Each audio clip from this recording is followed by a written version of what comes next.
So today is part 2 of monads and all that. I'm going to talk about monad transformers. So let me first of all remind you of a little bit of what we saw yesterday. So we looked at two monads in quite a lot of detail.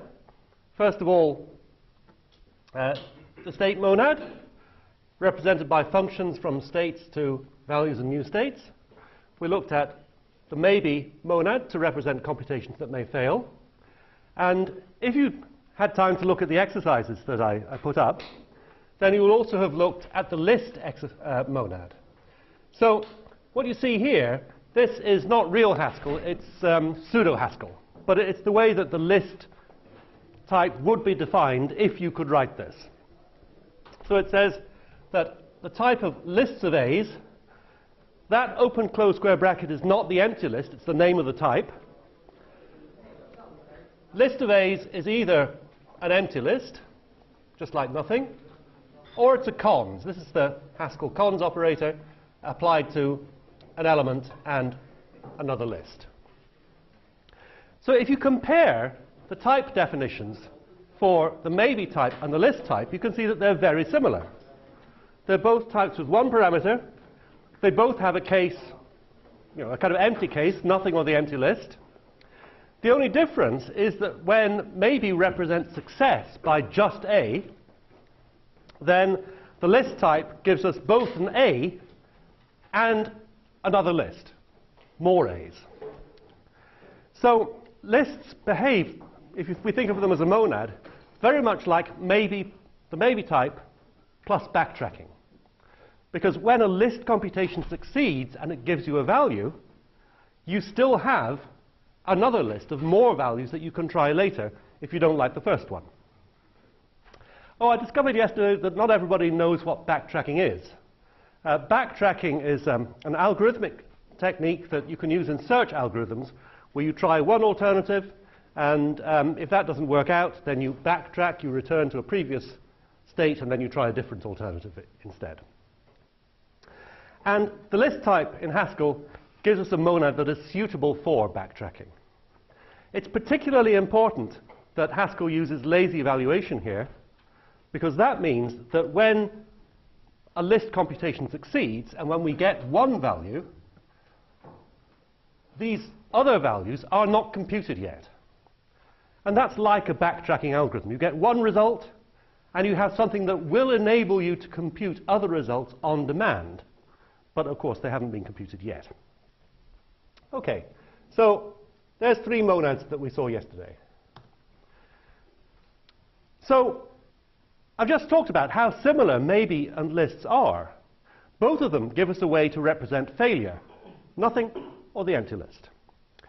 Both of them offer a way for us to combine alternatives, to combine different possibilities. Think of that as like the catch function that I mentioned yesterday for maybe, a function that provides a handler for failure. So since they behave in a similar way, wouldn't it make sense to define a common interface that represents those things? And we can do that via another Haskell class.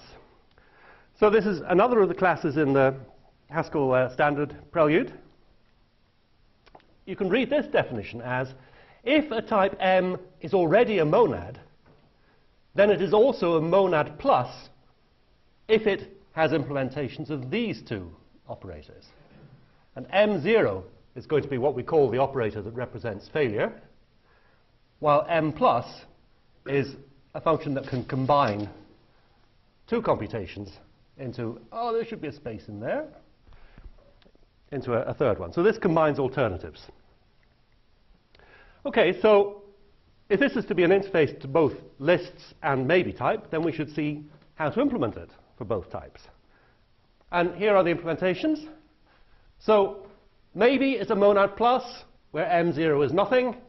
And what M plus does is just look at the first alternative, and if it failed, it picks the second. But if the first alternative succeeded, then we're done. M plus will also succeed with the same result.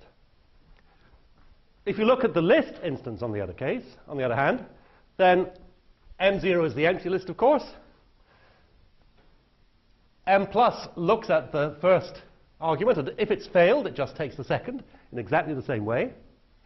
The difference is that if the first alternative succeeds, then we don't throw away the second one, because it still provides alternative values for the computation. And if the first argument succeeds, then it will also provide some backtracking possibilities, which we don't want to throw away either. So the right way to define M+ for lists is to say, if the second argument is A cons A's, then we'll succeed, we'll make a cons with A as the first result, but combine the remaining elements using M+, so that we can still backtrack to all of the alternatives that we had before. Okay. Do we recognize this definition? Okay, I've just talked about keeping the alternatives. If you look at M+, it's just the append operation on lists. So in fact, I wouldn't need to write this out explicitly, of course. I just say M+ equals append. So it's kind of nice that the append operation reappears as a natural part of this MonadPlus implementation. Okay, so I claim that lists are good for backtracking. Let's take a typical backtracking algorithm and see what it looks like expressed using the list monad. So here is a solution to the n queens problem. Everybody's familiar with n queens, I'm sure. The problem is to place n queens on a chessboard so that no queen threatens another one. And this solution takes the number of queens we want to place as an argument. It's recursive in that number of queens.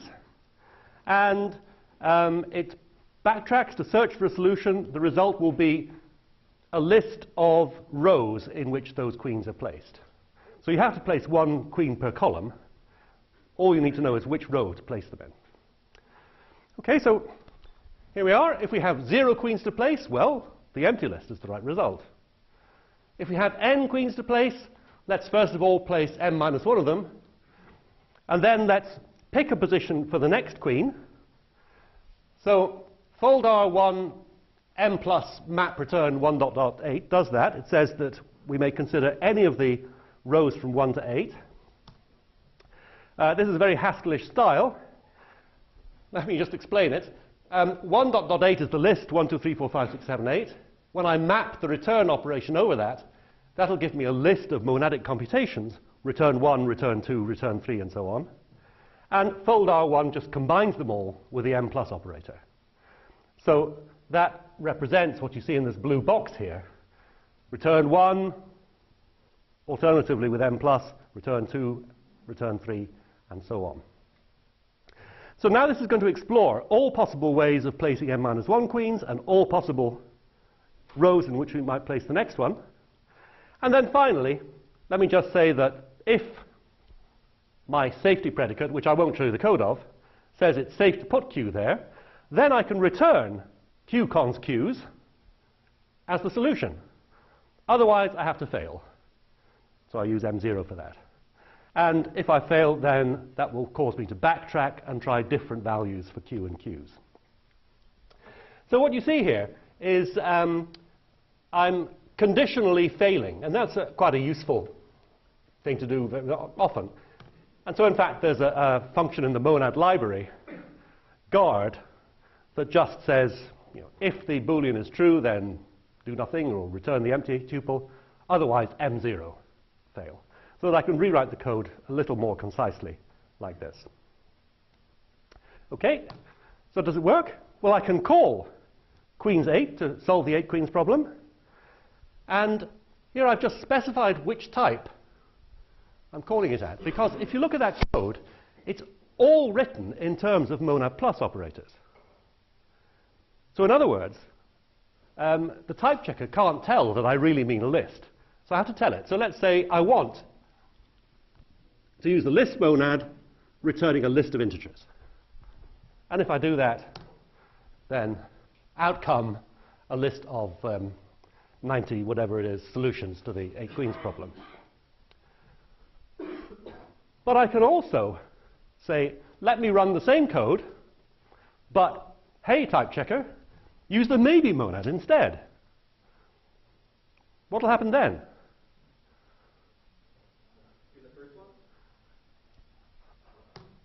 No, it fails.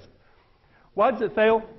Because the first try for each queen is to put it in the first row. So it's going to say, OK, put the first queen in the first row, second in the first row, blah, blah, blah. 8 queens in the first row. Is it safe? No. We failed. There we are. You really need to backtrack to find any solutions. So you can put the maybe monad there. It's not useful, but I just want to show you that you can. OK, so the list monad is good for backtracking. I'm going to show you a classic example of monadic programming. I'm going to use it to construct a backtracking parser. A very simple one. So parsers need to backtrack, right? We'll use list for that. But they also need to consume input. And consuming input, that is a change of state. So I'm going to represent parsers by using a state that is the remainder of the input that needs to be parsed.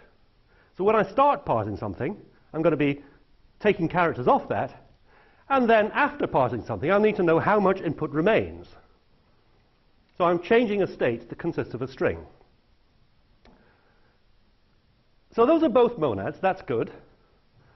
But I need both of them. So what can I do? Well, I've got two monads, state string and list. Let's try putting them together. There's two ways I might do that. I might nest the list monad inside the state one, or I might nest the state monad inside the list one. Okay, those are the only two possibilities. So let's just see, it's maybe not so clear which one of those is right. Let's see which types those actually represent and see which one we want. So if we look at the first one, that actually means this type in the blue bubble, where I've just written S instead of string, but you can translate that in your heads, I'm sure. Okay, so what is an element of that type? Well, it's essentially a function from a string to a pair of a list of A's and another string. Now, the reason that we're using a list here in parsing is we expect that we might be parsing an ambiguous grammar. So there may be more than one possible parse of the same input. But if I use this type, what does it say? Well, it says that for a given input S, yes, I can return many possible parses, but they must all consume the same portion of the input. Because I only get to return one remainder of the input. That makes no sense. Okay, so that's not the right one. What about the other? What type does that mean, really? What is the representation? Well, it's a list of functions from a string to a pair of a parse result and a string. Well, that's better. I get to return a number of different strings, but wait a minute. I have to construct that list. That is, I have to decide how many possible ambiguous parsers there are before I see the input. That can't work either. So neither of those combinations is right. On the other hand, after this discussion, then it's not too hard to see what I do want. And what I want is this type here. I want my parsers to see the input and then be able to backtrack and return 0 or more parses. And for each one, I want a parse result and the remainder of the input. So that's what I want, but I can't get it using the two types that I've got. So, okay. The problem here is that monads do not compose. So if you're given two different monads, monad 1 and monad 2, you could try to compose them by defining a new type like this. Okay, so compose M1, M2 is represented by M1 of M2 of A, so nest M2 inside M1. So you can define that type all right, but it's not a monad. And I hope that the examples that I've shown you will have suggested to you that you're likely to get a silly result by doing this. But you can also try to write the definition of the bind operator. And you just won't be able to do it you don't have variables with the right types to be able to write that definition.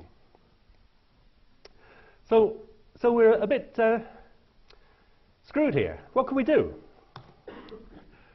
Well, we know what we want, and if we look at that, we can see that it may not contain the state type, but at least it contains the list type. So that's something. So we can reuse the list monad, but we have to do something different with the state. And I don't want to do something special for a state monad combined with lists,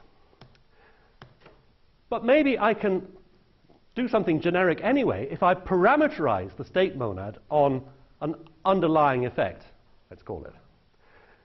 So let me define a variation, which I'll call state t, that also takes another monad as a parameter. So this is going to be list in this case, but it could be other monads as well, where the representation is a function from a state to an m computation of a result and a new state.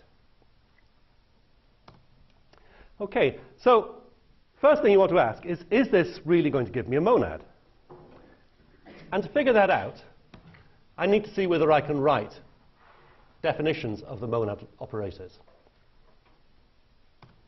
So let's do it. How could I return something in a monad with this type?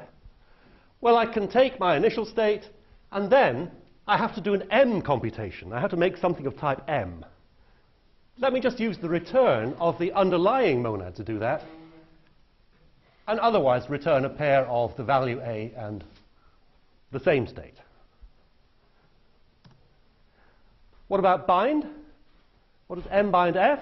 Well, I have to construct a function that's given the original state, and then I have to do an m computation. So this do here refers to the underlying monad. But I can run the first computation on the original state. It'll give me a pair of an a and an intermediate state, and then I can pass the a to f and run that on the intermediate state to get the final result. So actually the code here looks very much like the code for my original state monad. It's just that I have to take account of this m monad as well. But that was okay. So what we can see here is that state t of s takes a monad as an argument, and it gives me a monad. So it's a kind of function from monads to monads. We call that a monad transformer. Okay, so monad transformers sound harder than monads, don't they? But they're not. So I want you to feel secure about this. All monad transformers are an easy way to build the monad that you want. So in fact, before monad transformers were invented, it was a whole lot harder to use monads because you couldn't build them up. You had to write each one by hand. I think the convention belief is that they are harder, so the burden of the proof is on you. Okay, well, let's hope the rest of the lecture will convince you. Okay, so what is a monad transformer? It's a monad parameterized on an underlying monad, but it's actually useful to require one more bit of structure, and that is a way of lifting underlying computations into the new monad. So we can write, that shouldn't say instance, that should say class.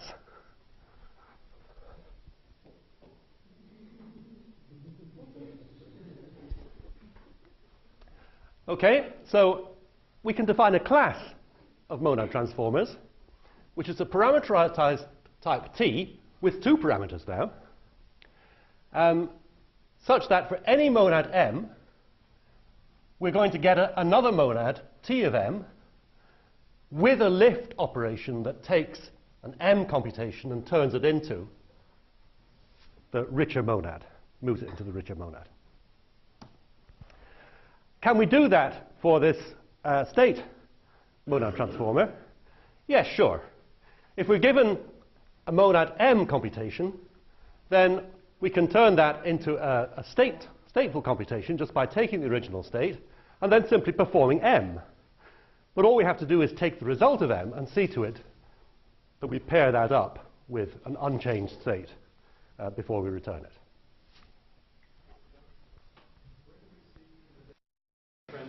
That T of M of A is a monad? Well, you don't.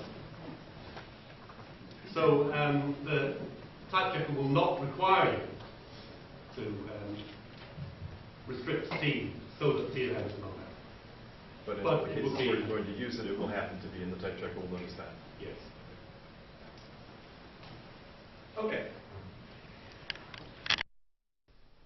This is all very well. Now I've figured out how I can add a state to my list monad, but I also want to be able to backtrack. The list monad is supposed to give me backtracking, but it's now inside the state T. So can I actually write backtracking code using the combined monad now? Well, to do that, I need to write another instance that says that if the underlying monad has the MonadPlus operations, then I can also implement them for the combined monad.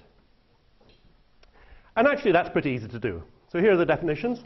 M0, I can just define by lifting the underlying M0. How do I combine two alternatives, M and M prime? Well, I can just take my state and then pass it to M and pass it to M prime and combine those using the plus of the underlying monad. So that was quite easy. There's a couple of interesting things that we can notice about this definition, though. One thing is, it's very clear here that both the alternatives, M and M prime, run in the same state. And indeed, there isn't really anything else that I could write at this point. S is the only state I've got. So that's going to be very good for backtracking, but it wouldn't be so good for representing exceptions. Why? Because when I write a backtracking algorithm, if I've got a state that is part of my algorithm, and I backtrack, then I would, of course, like to restore the state as well to the point that it had when I made my choice. So if I explore choices, I want to explore choices in the same state. But you will all have used exception handling in languages that support state. So is it the case that when an exception is raised and you enter the handler, the state goes back to what it was before you began the block that the handler is attached to? If it's what? Really? I think even for backtracking, both cases would be. Yeah. Okay. Well, for this application, then it seems clear that it's good to restore the state from the previous version. But usually when an exception is raised, then side effects in that block are not undone before you enter the handler. So this would be a slightly strange way to represent exception handling. Okay. Now I'm supposed to be providing state, and we know that I want operations get and put in that case. Can I implement those in this combined monad? Well, yes, it's easy to do. As we've already seen in other examples, all I have to do is to take essentially the same definitions that I had for the state monad yesterday and just shove in a return. And then I'll get code that will work with this new richer monad. So now I've shown you definitions for put and get, both for the state monad that we had yesterday and for the state T monad that I've just introduced. So if I want to define essentially the same operations on two different types, that suggests I should use a class, doesn't it?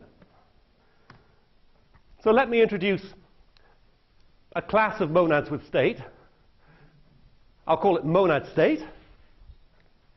It is, I guess it's the first two-parameter class that we've seen. But the classes can have any number of parameters. So we'll say that a type M, if M is a monad, then it's also a monad state with a state of type S, if we can implement put and get operations with naturally generalized types. Okay, now there's one more thing in practice that we put in this kind of class definition, and that is a functional dependency. So what this red bit over here says is it tells the type checker that when we define instances of monad state, the monad type will determine the state type. So the type checker will then only allow us to write one instance per monad type, and it will also, when it sees a use of a monad state, and it sees that there is an instance that says that the monad has a particular type, then it will just assume that that then is the type of the state. It's not really necessary to add this functional dependency, but it constrains the types of programs that use this kind of monad a lot.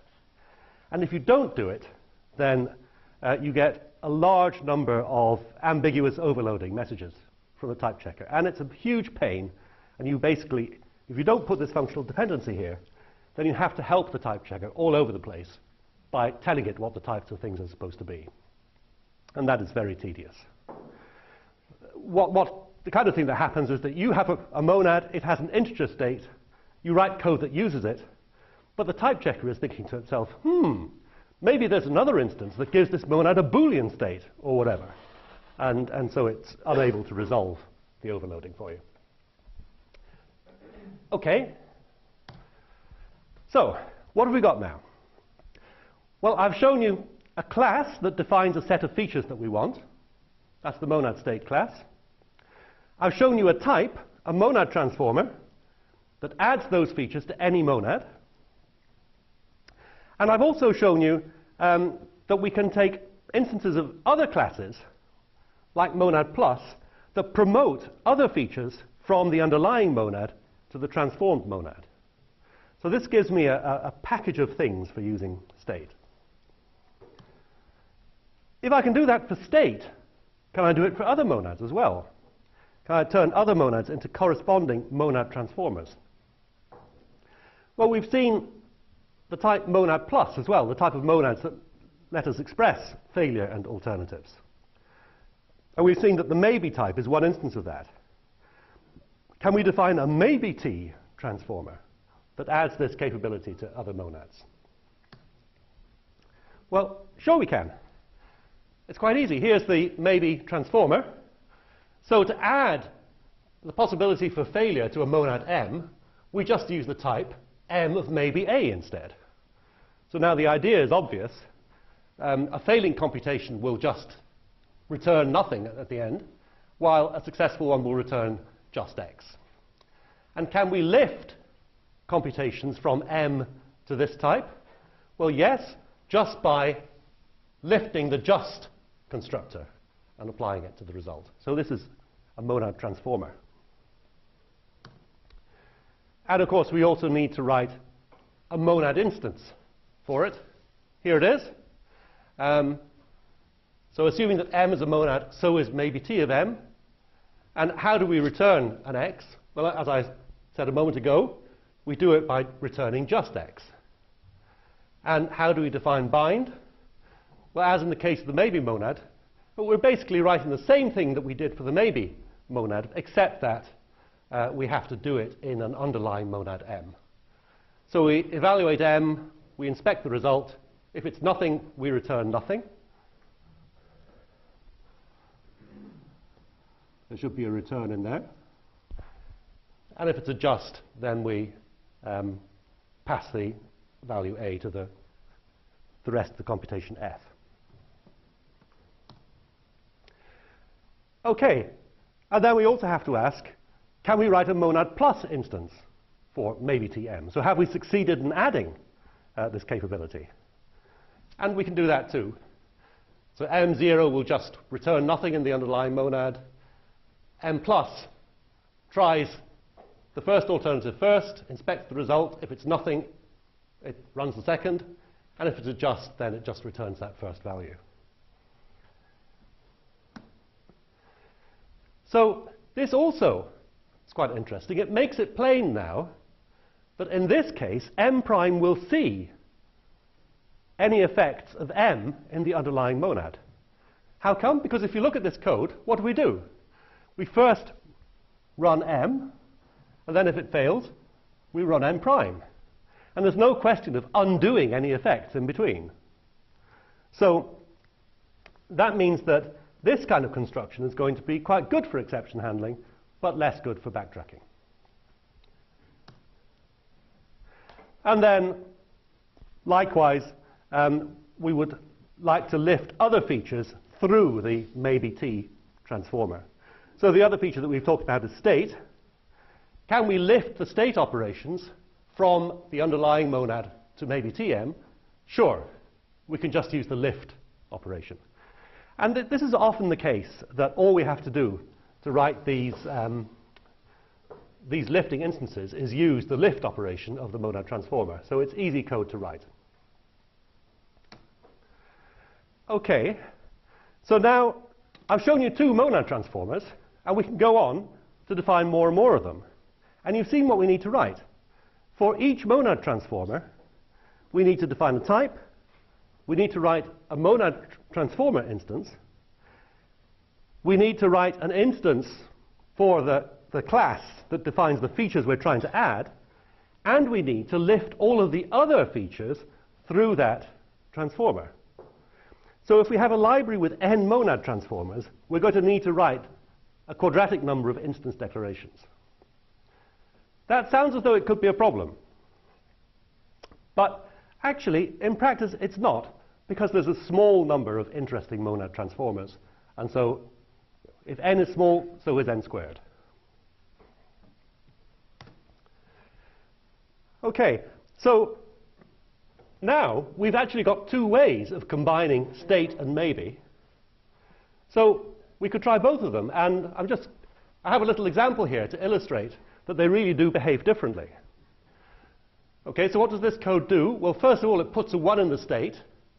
And then there is a combination of two alternatives, the first one of which puts 2 in the state and then fails, while the second one just gets the state.